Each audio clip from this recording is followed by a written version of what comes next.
15 વર્ષથી પાલેજમાં જૂના અને જાણીતા computer, laptop, CCTV camera service, printer repairing તેમજ નવા અને જૂના કોમ્પ્યુટર લે-વેચ કરનાર. એડમિશન ફોર્મ તેમજ તમામ સરકારી ફોર્મ ઓનલાઈન ભરી આપવામાં આવશે. हमारी मांगे पूरी करो, हमारी मांगे पूरी करो, हमारी मांगे पूरी करो, टेट परीक्षा बंद करो, टेट परीक्षा बंद करो, हमारी मांगे पूरी करो, हमारी मांगे पूरी करो, हमारी मांगे पूरी करो, हमारी मांगे पूरी करो.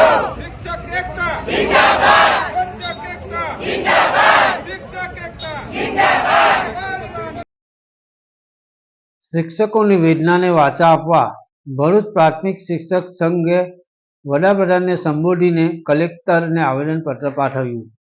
ભરૂચ જિલ્લા પ્રાથમિક શિક્ષક સંઘે ભરૂચ જિલ્લાના શિક્ષકોની વેદના અને પડતર પ્રશ્નોના નિરાકરણ માટે જિલ્લા સમાહર્તાને આવેદન પાઠવ્યું હતું. આ આવેદનપત્રમાં જણાવ્યું હતું કે શિક્ષકો અને બાળકોના હિતમાં અનેક મહત્વના મુદ્દાઓ પર રજૂઆત કરવામાં આવી છે. સંઘે જણાવ્યું કે શિક્ષકોને ચૂંટણીના 4 દિવસ સિવાયની તમામ બિન શૈક્ષણિક કામગીરીમાંથી સંપૂર્ણપણે મુક્તિ મળવી જોઈએ. તેનાથી તેઓ બાળકોના શિક્ષણ પર વધુ ધ્યાન આપી શકશે અને દેશના ભવિષ્યને ઘડી શકશે. આ ઉપરાંત સુપ્રીમ કોર્ટના નિર્ણય મુજબ 2010 પહેલાના શિક્ષકો માટે ફરજિયાત ટીઈટી પરીક્ષા પાસ કરવાના નિર્ણયથી લાખો શિક્ષકોમાં નિરાશા વ્યાપી છે, જેથી આ નિર્ણય પર પુનર્વિચાર કરવાની વિનંતી કરવામાં આવી છે. આવેદનપત્રમાં જૂની પેન્શન યોજનાના અમલને વેગ આપવા અને 1/4/2005 પછીના કર્મચારીઓ માટે પણ આ યોજના લાગુ કરવા માટે આગ્રહ કરાયો છે. આ સાથે જ ઉચ્ચ પ્રાથમિક શિક્ષકો માટે અલગ પગાર ધોરણ અને તેમની લાયકાત મુજબ ઉચ્ચ હોદ્દાઓ પર બઢતીની તક આપવા માટે પણ રજૂઆત કરવામાં આવી છે. અન્ય મુખ્ય મુદ્દાઓમાં બીએલઓની કામગીરીમાંથી શિક્ષકોને મુક્તિ આપીને બેરોજગાર યુવાનોને રોજગારીની તક પૂરી પાડવા, સ્વચ્છતા ગ્રાન્ટ વધારીને 5000 કરવા, બદલીના જટિલ નિયમોમાં સુધારો કરીને શિક્ષકોને વતન નજીક જવાની તક આપવા અને મધ્યાહન ભોજન યોજનામાં મેનુ સુધારવા સહિતના પ્રશ્નોનો ઉલ્લેખ કરવામાં આવ્યો છે. આ રજૂઆતનો હેતુ શિક્ષકોના કાર્યબોજને ઘટાડીને શૈક્ષણિક ગુણવત્તામાં સુધારો લાવવાનો છે, જેનાથી બાળકોનું કલ્યાણ થઈ શકે. યાકુબ પટેલ, ભરૂચ. સૌને નમસ્કાર.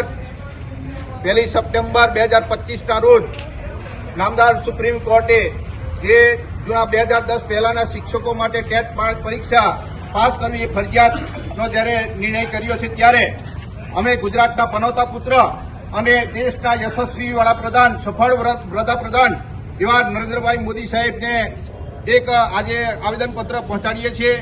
માનનીય કલેક્ટર સાહેબની કચેરી ભરૂચ મુકામે આજે 450 થી 500 શિક્ષકો ભેગા થઈ અને કલેક્ટર સાહેબના માધ્યમથી આજે આદરણીય નરેન્દ્રભાઈ મોદી સાહેબને આજે એક આવેદનપત્ર પહોંચાડીએ છીએ કે સુપ્રીમ કોર્ટને અમારી એક વિનંતી છે કે ટેટ પરીક્ષામાંથી મુક્તિ આપે અને એના નિર્ણય માટે પુનઃ વિચારણા કરે. આ સિવાય શિક્ષકોને અઢળક બિન શૈક્ષણિક કામગીરી ના એ પોટલા હવે બિલકુલ ઉચકાતા નથી, ત્યારે આ શિક્ષકોને બિન શૈક્ષણિક કામગીરીમાંથી સંપૂર્ણ મુક્તિ આપે.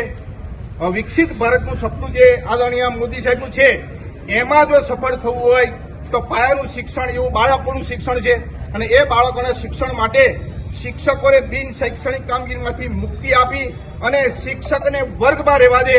બાલ દેવો ભવ, વર્ગ એ જ સ્વર્ગ એવી નીતિ સાથે આપણે આગળ વધવાનું છે. બિન શૈક્ષણિક કામગીરીનો અમે સખત વિરોધ કરીએ છીએ.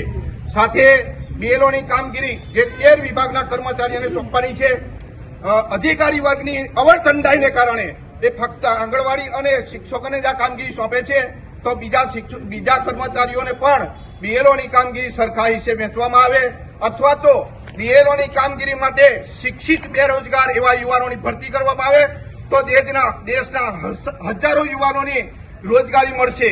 એવી પણ અમારી વિનંતી છે. જિલ્લા ફેર કે તાલુકા ફેર જે શિક્ષકો થયા છે એને 100% છૂટા કરવામાં આવે.